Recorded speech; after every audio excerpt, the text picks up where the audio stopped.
আজকে অন্তর্বর্তীকালীন সরকারের প্রধান উপদেষ্টা তিনি আমাদের আমন্ত্রণ জানিয়েছিলেন মত বিনিময় করার জন্য।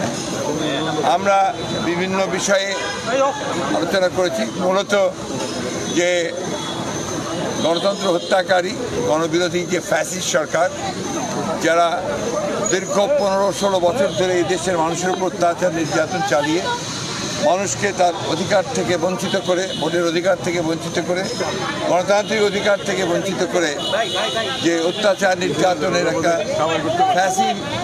ফ্যাসিস্ট রুল কায়েম করেছিল, তার থেকে মুক্তি পেয়ে ছাত্রদের আন্দোলনে, জনগণের আন্দোলনের ফলে, রাজনৈতিক দলগুলোর আন্দোলনের ফলে আজকে একটা মুক্ত পরিবেশে এই সরকার দায়িত্ব নেওয়ার পর থেকে এই প্রথম আমাদের সঙ্গে আজকে তারা বসেছেন।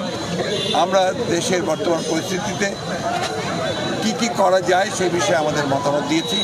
তারা আমাদের সঙ্গে শেয়ার করেছেন যে কী করেছেন, কী করতে যাচ্ছেন। এটাকে এখন আমরা মনে করি যে সরকারকে সহায়তা করা প্রতিটি দেশপ্রেমিক মানুষের একমাত্র কর্তব্য। আজকে দুর্ভাগ্যজনকভাবে সেই মহলটি যারা বাংলাদেশের অধিকারকে হরণ করে নিয়েছিল, তারা আবার বাইরে থেকে, বিদেশ থেকে, এখান থেকে পালিয়ে গিয়ে ভারতে অবস্থান নিয়ে সেখান থেকে বাংলাদেশের যে বিজয় অর্জন হয়েছে জনগণের, সেই বিজয়কে নস্যাৎ করার জন্য আবার চক্রান্ত শুরু করেছে।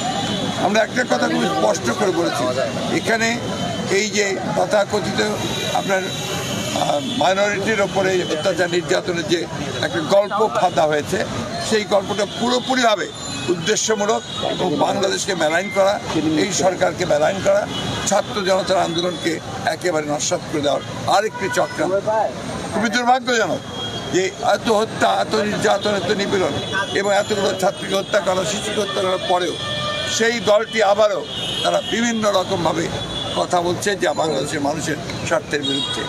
আমরা মনে করি যে এই সরকারের এই বিষয়ে পদক্ষেপ নেওয়া দরকার। আমরা মনে করি যে সরকারের অবশ্যই সকল রাজনৈতিক দলের সঙ্গে কথা বলবেন, কিন্তু কোনো হত্যাকারীর সঙ্গে নয়। যারা ছাত্রদের হত্যা করেছে, যারা শিশুদের হত্যা করেছে, যারা রাজনৈতিক নেতাদেরকে হত্যা করেছে, তাদের বিরুদ্ধে জনগণ আছে এবং এই ব্যাপারে তাদেরকে সর্বাত্মক ব্যবস্থা নিতে গেলে সরকারকে আমরা অবশ্যই সহযোগিতা। স্যার উনি কি বলেছেন স্যার? উনি কি বলেছেন স্যার? নির্বাচন নিয়ে কি বলেছেন স্যার? স্যার আপনাদের এই মন্তব্য কি বলেছেন? আমরা কথা বলি নির্বাচন নিয়ে, আমরা কোনো কথা বলিনি। কারণ আমরা বলেছি যে, আগেও বলেছি, আপনাদেরকে জানেন যে একটা নির্দিষ্ট সময় লাগবেই এই আপনার যে নির্বাচনের জন্য উপযুক্ত পরিবেশ তৈরি করতে। আমরা তাদেরকে সেই সময়টি অবশ্যই দিয়েছি এবং আমরা তাদের সব বিষয়গুলোতেই সমর্থন দিচ্ছি।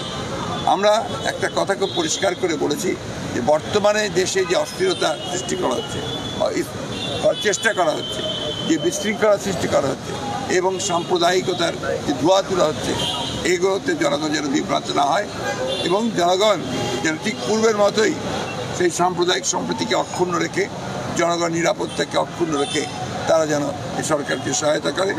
আমরাও পুরোপুরিভাবে তাদেরকে সেইভাবে সহায়তা করছি।